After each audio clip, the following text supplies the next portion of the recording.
Welcome to Speakernomics, the official podcast of the National Speakers Association, brought to you by Leadership Books. I am Kenneth Kinney, but friends call me Shark. And like you, I'm a professional speaker, and I love listening to Speakernomics. It's the professional speaker show that will help you thrive and grow a speaking business so you too can change the world, one keynote, session, workshop, and speech at a time. And on this episode, we welcome Sylvie di Giusto. And who is Sylvie di Giusto, you ask? Well, she's a CSP, an international keynote speaker, a former corporate leader.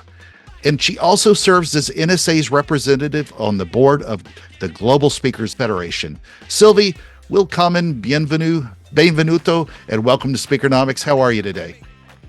Bonjour, guten Tag. I'm so excited to be with you. What can be better than spending a day or a morning with an NSA friend and with NSA friends in the audience out there?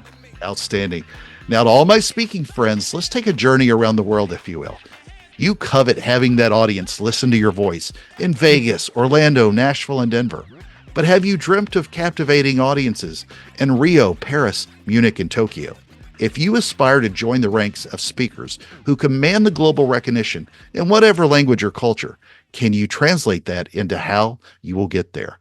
And before we jump in, make sure to go to speakernomics.com. That's where you can find the tips, insights, and knowledge to help you become a better speaker, build a better business, and get paid to speak.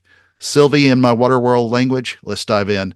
So what I often do when I speak or consult at an event or a client near a beach is I scuba dive or free dive with sharks, as you know.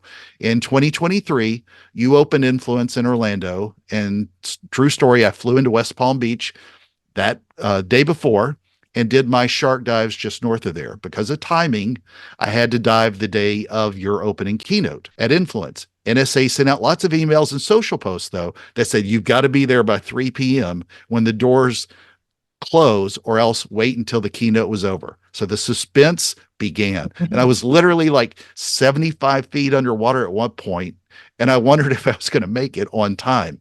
And so we got done, and I was on the road for a 2+ hour drive with a wet bathing suit and flip-flops, driving up the turnpike or I-95, I can't remember, at like 95 miles an hour to get there. Probably smelling a little bit like a can of tuna with some Axe body spray and a fresh pair of clothes that I changed in my rental car. I got there on time, sat down, ballroom doors shut, lights go off, and I was blown away at the whole 3D immersive experience you created.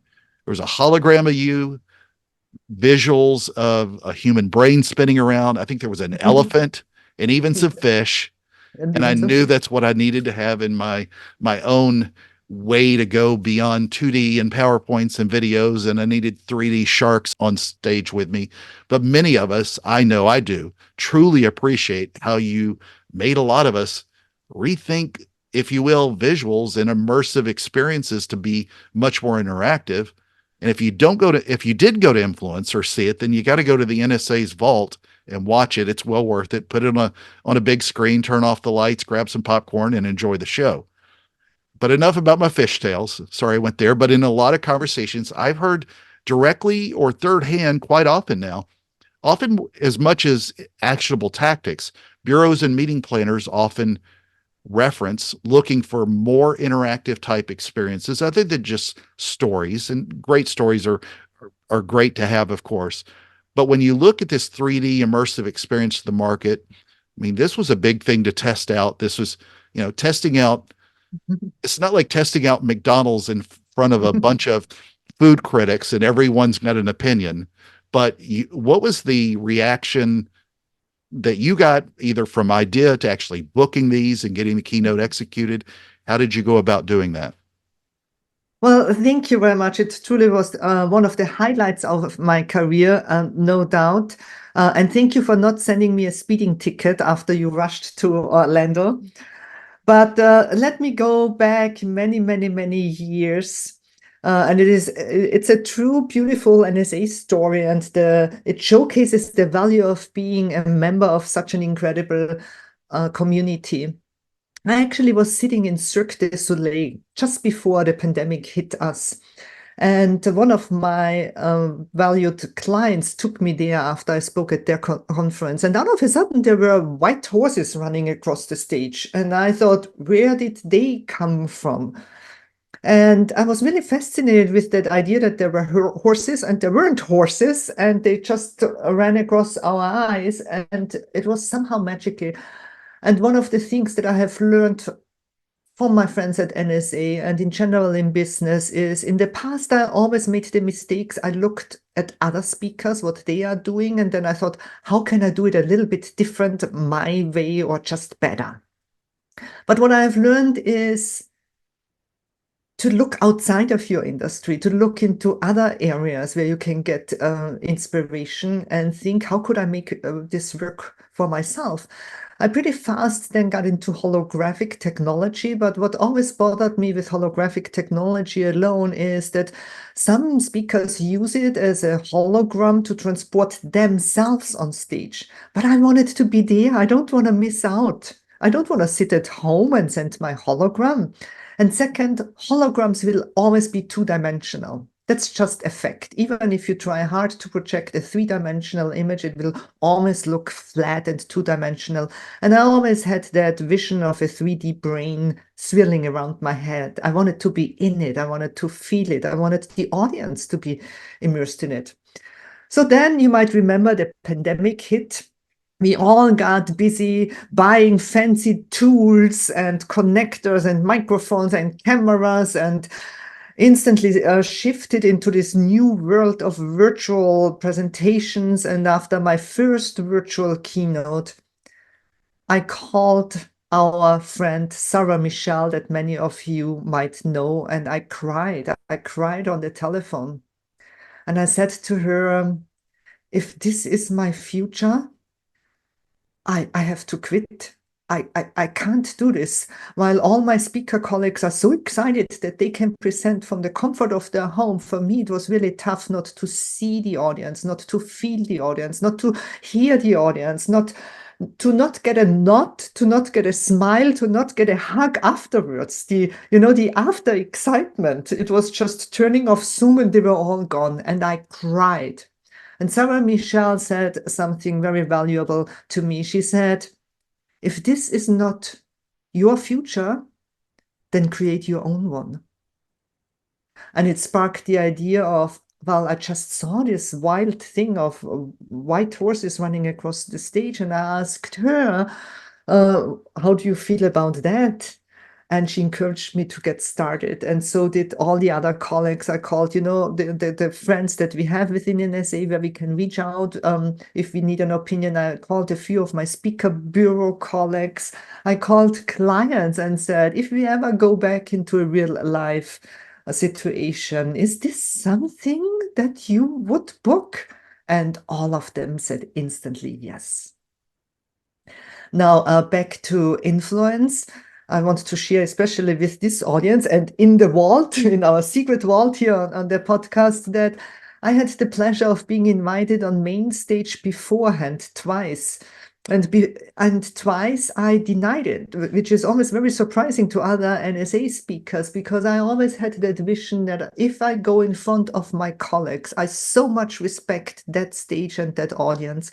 I want to offer something that they will never forget.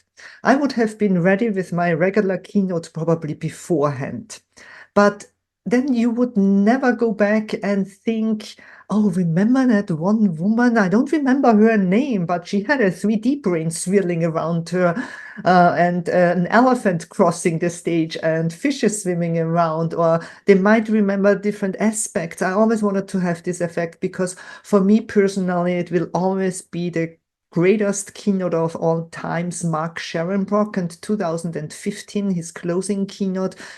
That was just such an example of not just giving a keynote on main stage, but leaving an imprint and a legacy that will stay forever. And that was my goal. And when I was ready, NSA was so generous to give me this opportunity and incredibly helped me to pull this off, but also to make it even better. I asked 5 people in the audience to give me feedback afterwards. I chose those 5 colleagues very strategically, intentionally, and purposefully because I respect their opinion and I know that everything I will learn from them will help me improve. the keynote, and what you have seen at NSA is great, but I wish you could see the version that is out there now that I provide to my clients. But it also allowed me to all the other people that come up to you and say, do you want to have some feedback? To reply, no, I'm good. Thank you very much, because I had my valued contacts in the audience and they all took generously time afterwards to debrief the keynote with me. Yeah, it's another reason why you got to go to Influence. And again, Mark Schermbrock as well, who had a much different experience. He was holding a box. I just watched the 2015 keynote that he did. It was fantastic. It's also in NSA's digital vault. But then let's talk about this year's, and it's something you and I both love and enjoy. As you know, I love speaking internationally because of living overseas, the cultures interact with, and with learning several languages as well. I haven't broken ancestry.com like you have with all the amazing tie-ins you've got with, what is it? Austrian by birth, French in my heart, Italian in my kitchen, and German in my work ethics, but American by choice. There you go. Well, so what are some of the strategies, different than necessarily the domestic ones, that help you build that global brand as opposed to just a localish one for the speakers that want to hit those international markets? Well, the first and the best strategy is to come to Influence first and foremost and learn about it there, because I'm not sure if all of our colleagues are aware that NSA is part of the Global Speakers Federation. The Global Speakers Federation helps 16 associations around the world to connect and to learn from each other. And NSA is with no doubt the biggest association within the world. So we are also very attractive to speakers, not just from the United States. We constantly have international guests at NSA that come and join us and try to learn from us. And also our speakers travel overseas and support the other associations with our knowledge. Last year, we had a high of 120 people from 24 countries attending NSA, and it was a beautiful gathering where there firsthand you can connect with speakers from around the world, but also learn from them and create new connections beyond the United States. Second, I think that all of us dream of speaking internationally. But the biggest mistake that I notice is we don't tell. We don't tell the clients. We don't position ourselves as global speakers. We are very much focused in our positioning on the US market. Now, you might ask, why would somebody from Europe hire me? Well, a flight from London to New York is the same time and the same investment they have to pay for when they fly you from Tampa, where I'm located, to Los Angeles. There is no much difference in travel time and also in costs for the client. And we bring a very unique perspective to their markets. When I speak on the other side of the world, I always say that, for example, people are very concerned about my accent, and I was very concerned about my accent, but it turned out to be, for example, my superpowers, because people love to have somebody who is unique, who is different, who has seen the world, who has a multicultural background on stage, sharing this with their international audiences. And that is the second learning. When you think of international audiences, do not just think of those that are outside of the United States. Also think of those that come to the United States because they come from international companies who host their worldwide global annual conventions somewhere here or in the Caribbean.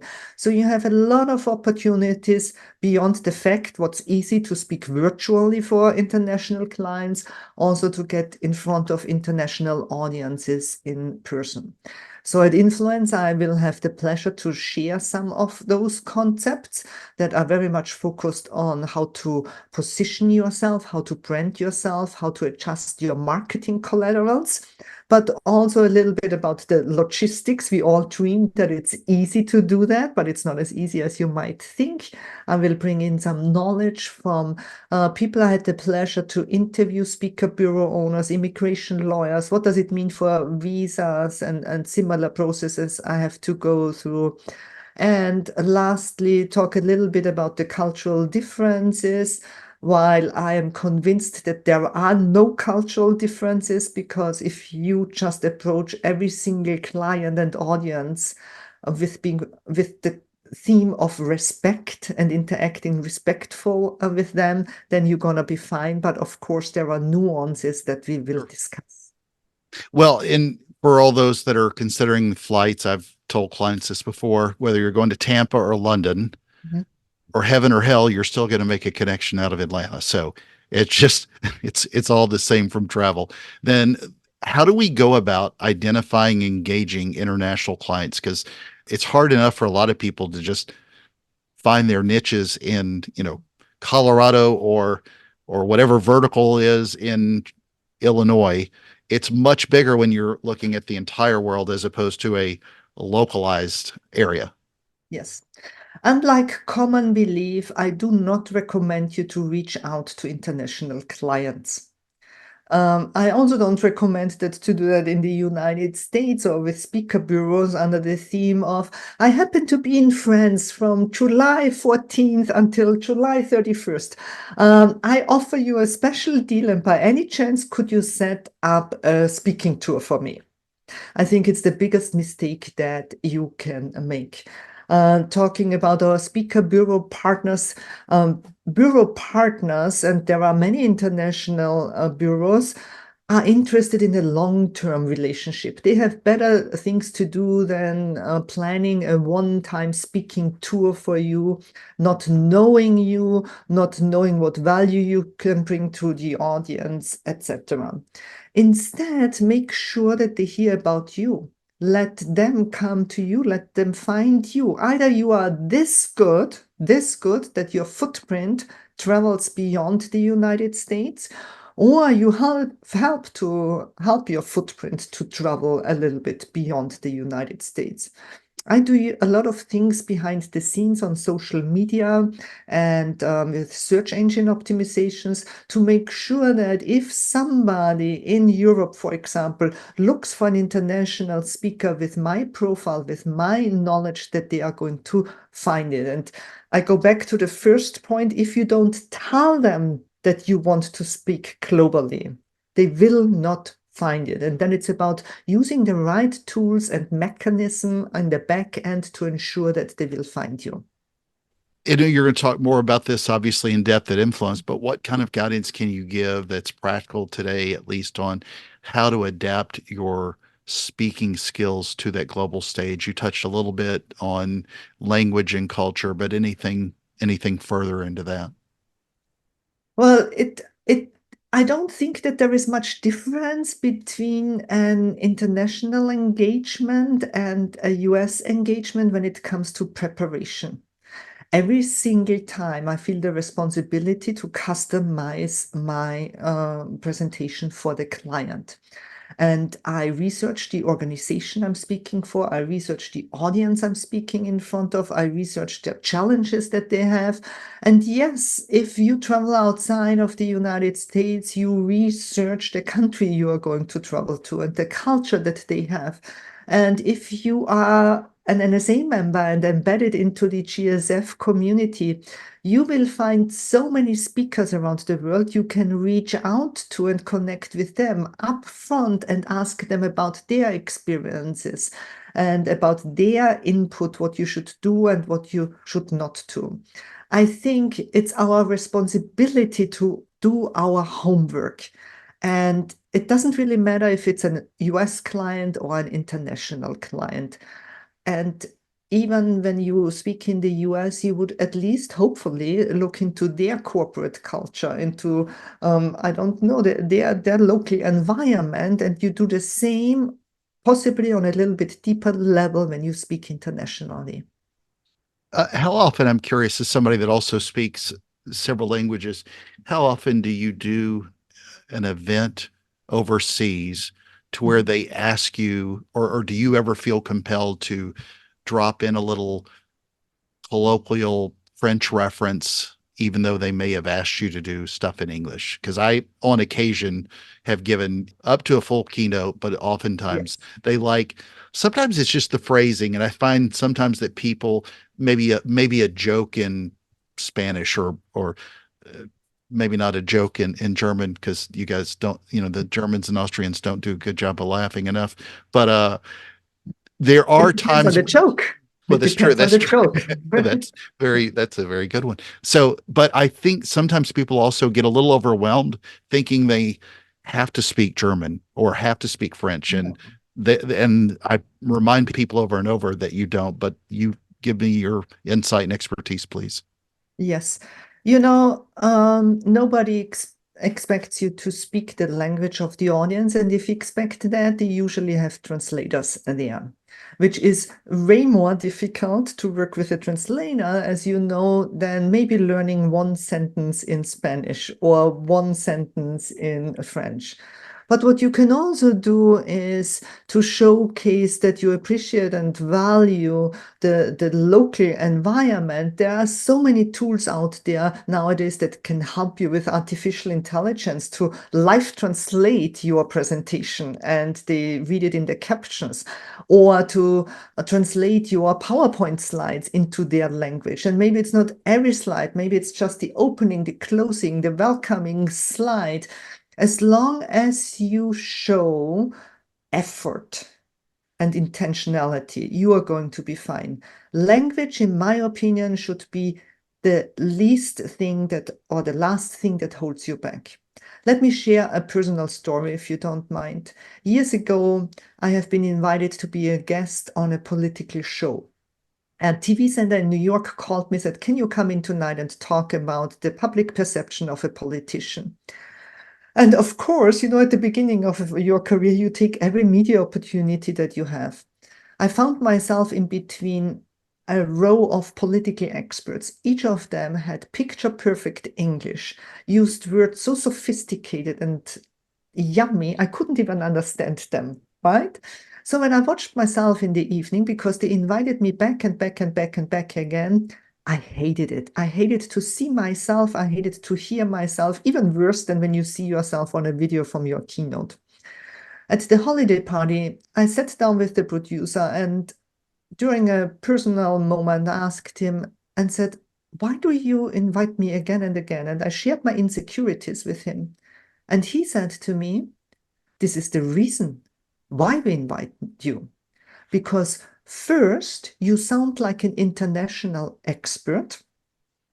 And second, you say things so simple that everybody in our audience understands you while they don't understand the political experts." This reframing was a mega milestone in my career. It changed my trajectory. Language should not hold you back. The fact that you might either not be a first language English speaking person and have an accent like I have, in fact, is a gift. All it says about you is that you have possibly were grown up in a different country, right? And the fact that with picture perfect English, you go outside of the United States and bring your value there doesn't have anything to do with the fact that you speak English. It's about the value that you bring to your audiences. Excellent. Hey friends, Dan Irvin here, professional speaker and resident speaker here at the Speaker Lab. I'm reaching out to you because I booked over 60 paid gigs in 2023. Do you want to book 60 paid gigs or do you want to book double that? If you are looking to get booked and paid and you want to book more paid gigs, go to thespeakerlab.com/NSA and book a call with our team today. Can't wait to connect with you. So, a question I want to ask you from a previous guest is, From a what do previous you guest. do to ensure that your impact doesn't leave the building or the stage when you do? Well, it is our responsibility. As a keynote speaker or as a trainer, you cannot be a one-time hit wonder. Then you failed your purpose and you failed your responsibility to serve your audience and leave an impact that goes beyond the 45 minutes we had the honor and the pleasure to spend with them. So first of all, every single time I go on stage, I remind myself of a movie that I watched a few years ago. I never watch movie. I watched this movie for whatever reason. After 3 minutes in, I was sure it is bad. After 10 minutes in, I knew it is bad. After 20 minutes in, I was too far in to stop it, and I watched it until the end. Afterwards, I was so angry at myself and thought to myself, I just wasted 90 minutes of my life that I will never get back. I remind myself of that movie every single time when I go on stage, first and foremost, because I'm stealing time. I'm taking 45 minutes out of 800 lives or 1,000 lives. Multiply that number and remind myself of the responsibility we have to make those 45 minutes impactful, but then also to continue that journey with the client, reaching out, what else can I do? What else can I do to help your organization? With the audiences, make sure that you get them into your network, not to sell them something, not to put them onto a 23-step funnel, but to ensure that if the audience member in this audience needs something, that you can at least help them find where it is.